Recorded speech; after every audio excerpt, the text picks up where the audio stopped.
Hello friends, good evening. कैसे हैं आप सब। तो मैं आपको सबसे पहले ये कहना चाहती हूँ कि ये जो क्लास है बहुत इंपॉर्टेंट है और प्लीज़ इस क्वेश्चन को, जितने भी मैं क्वेश्चन आपके लिए खोज के लाई हूँ, इस क्वेश्चन को आप इसके बिल्कुल भी मत कीजिएगा। अगर आप इसे आप पढ़ते हैं तो आपका इस टॉपिक से, आपका इसमें से लगभग क्वेश्चन आपका आएगा। ठीक है, तो सबसे पहले मैं कहना चाहती हूँ क्लास बहुत इंपॉर्टेंट, क्लास को बिल्कुल भी स्किप मत कीजिएगा। और मैं NEP 2020 से जो भी इंपॉर्टेंट क्वेश्चन है मैं आपके लिए विद डिटेल ले आई हूँ। ठीक है, तो अगर आपको क्वेश्चन का मतलब कि अगर कोई टॉपिक समझ में आता नहीं भी है तो भी मैं आपको डिटेल में आपको समझाऊंगी। ठीक है आपका सिर्फ 10 क्वेश्चन ही, इसलिए मैं कह रही हूँ कि इसको बिल्कुल भी आप स्किप मत कीजिएगा। तो आइए हम लोग स्टार्ट करते हैं। ठीक है, तो आइए हम लोग स्टार्ट करते हैं।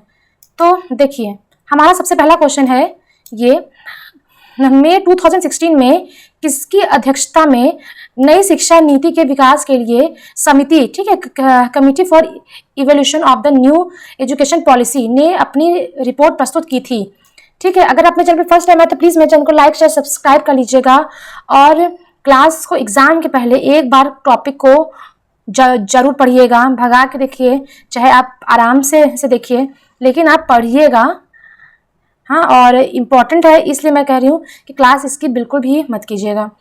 तो आपका ऑप्शन है A, late Shri TSR Subramaniam, doctor K कस्तूरी रंजन, रीना रे एंड श्री संजय धोत्रे। ठीक है, तो इसका आंसर आपका क्या होगा, आप प्लीज़ कमेंट बॉक्स में कमेंट कीजिएगा कि इसका आंसर क्या होगा। तो देखिए, इसका आंसर आपका होने वाला है आंसर नंबर ए। ठीक है, आंसर नंबर ए, देखिए ये है आपका आंसर नंबर ए। अब आंसर नंबर ए आपका क्यों है, आइए हम लोग उसको देख लेते हैं। ठीक है, ये देखिए, मैं आपके लिए व्याख्या भी लेके आई हूँ कि आपके जो TSR सुब्रमण्यम जी हैं वो पूर्व कैबिनेट सचिव की अध्यक्षता में नई शिक्षा नीति के विकास के लिए समिति committee for evolution of the new education policy में वो 2016 में अपनी रिपोर्ट प्रस्तुत की थी। ठीक है, इसके आधार पर मंत्रालय ने कुछ input draft national education policy में तैयार किया था 2016 को, इसलिए आपका आंसर नंबर ए हो, आपका राइट आंसर है। ठीक, क्वेश्चन नंबर सेकंड पे चलते हैं। NEP 2020 के अनुसार वर्तमान 10+2 शैक्षिक मॉडल को एक नए शैक्षिक पाठ्यक्रम प्रणाली के आधार पर विभाजित करने की बात कही गई है। वह नई शैक्षिक पाठ्यक्रम प्रणाली है, कौन सी है इसमें?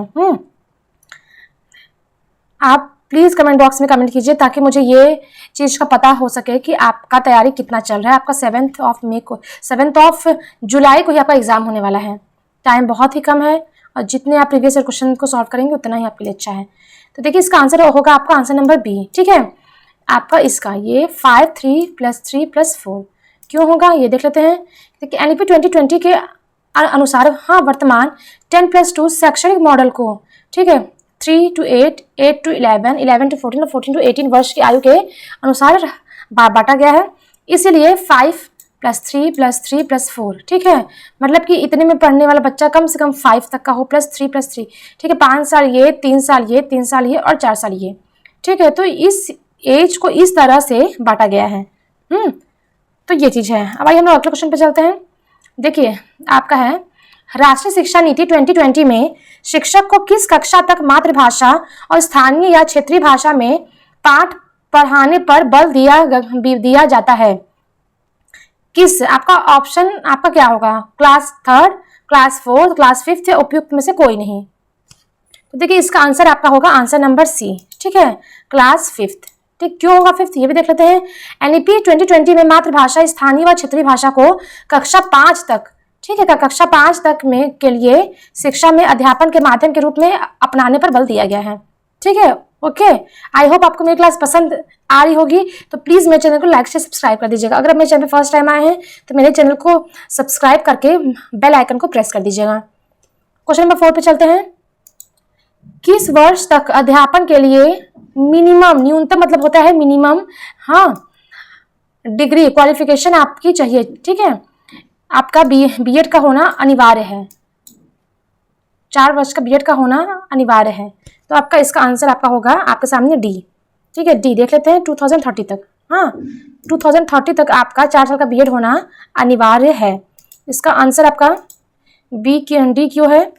तो देखिए इसका है कि 2030 तक अध्यापन के लिए न्यूनतम डिग्री 4 वर्षीय एकीकृत बीएड डिग्री का होना अनिवार्य किया जाएगा। लेकिन अभी 2020 के अनुसार ही आपका चल रहा है। क्वेश्चन नंबर 5 पे आइए। निम्नलिखित में से कौन जून 2017 में नव गठित ड्राफ्टिंग एनईपी 2020 के अध्यक्ष थे? Vasundhara Kamat, doctor K Kasturi Ranjan, KJ Alphons and Ramshankar Kureel. ठीक है, तो इसका आपका आंसर क्या होगा? जल्दी से कमेंट बॉक्स में कमेंट कीजिए।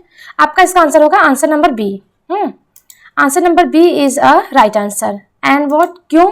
तो देख लेते हैं कि इसरो, ठीक है, प्रख्यात पूर्व इसरो प्रमुख डॉक्टर के कस्तूरी रंगन की अध्यक्षता में जून 2017 में नई शिक्षा नीति के निर्माण के लिए एक समिति का गठन किया गया था। ठीक है, और उन्होंने 2019 में राष्ट्रीय शिक्षा नीति का मसौदा प्रस्तुत किया था।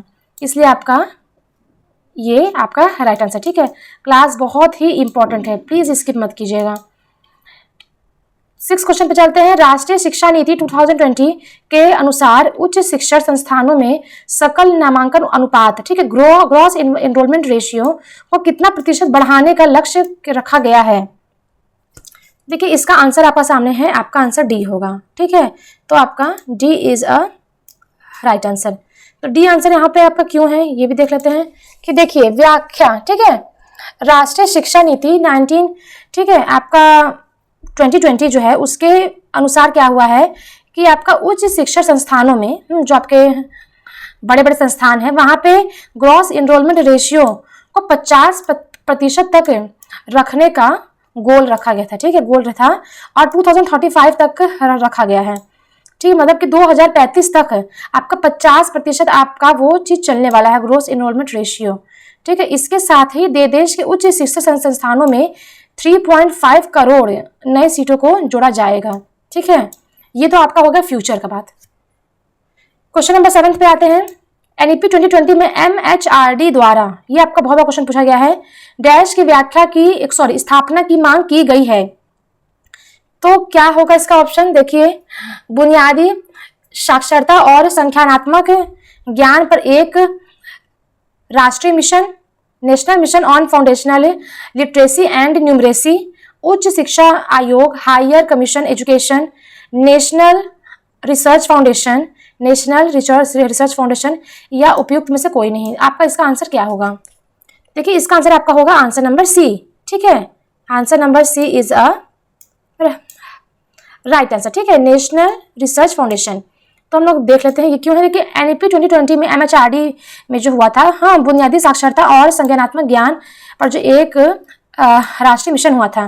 ठीक है, इस पे क्या हुआ था कि इसकी स्थापना हुई थी। ठीक है, एक राष्ट्रीय मिशन पे इसकी स्थापना की गई थी।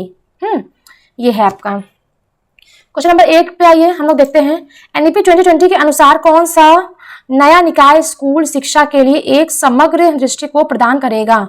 भारतीय विद्यालय बोर्ड, भारतीय शिक्षा सेवा, या भारतीय राष्ट्रीय परीक्षा बोर्ड, या भारतीय राष्ट्रीय मूल्यांकन केंद्र? तो आपका परख वाला क्वेश्चन बहुत बार पूछा गया है। ठीक है, तो इसका राइट आंसर होगा आंसर नंबर डी। ठीक है, भारतीय राष्ट्रीय मूल्यांकन।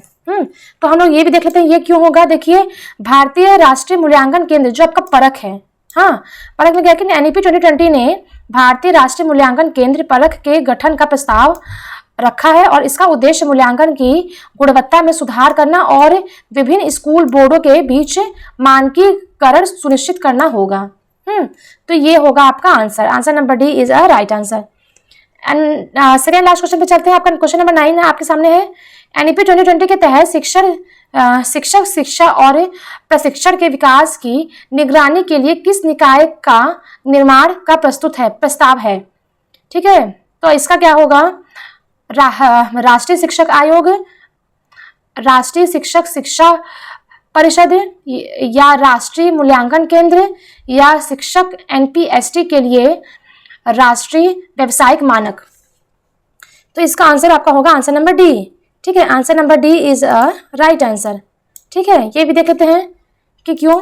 देखिए, एनईपी 2020 ने 2022 तक शिक्षक के लिए राष्ट्रीय व्यावसायिक मानकों के विकास का प्रस्ताव रखा गया था।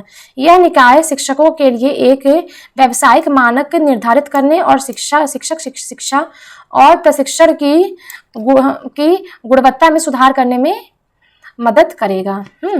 आपका लास्ट क्वेश्चन पे हम लोग चलते हैं। आपका लास्ट क्वेश्चन है एनईपी 2020 के तहत राष्ट्रीय साक्षरता और संख्या ज्ञान मिशन का उद्देश्य क्या है?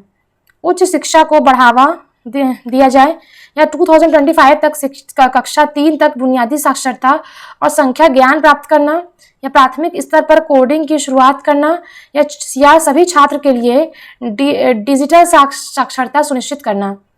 तो इसका आंसर आपका होगा, आपका आंसर नंबर बी। तो आपका B is a right answer. Okay, तो आपका बी में क्या है देख लेते हैं कि 2025 तक कक्षा 3 तक बुनियादी साक्षरता और संख्या ज्ञान प्राप्त करना होगा। क्योंकि देखिए एनईपी 2020 ने ये चीज रखा है कि 2025 तक कक्षा 3 तक के सभी बच्चों में बुनियादी साक्षरता और संख्या ज्ञान प्राप्त करने का लक्ष्य रखा है। इसका उद्देश्य सीखने के संकट को दूर करना और यह सुनिश्चित करना है कि सभी बच्चों को इस महत्वपूर्ण चरण तक पहुंचने से पहले पढ़ने, लिखने और अंक गणित में बुनियादी कौशल प्राप्त किया जा सके।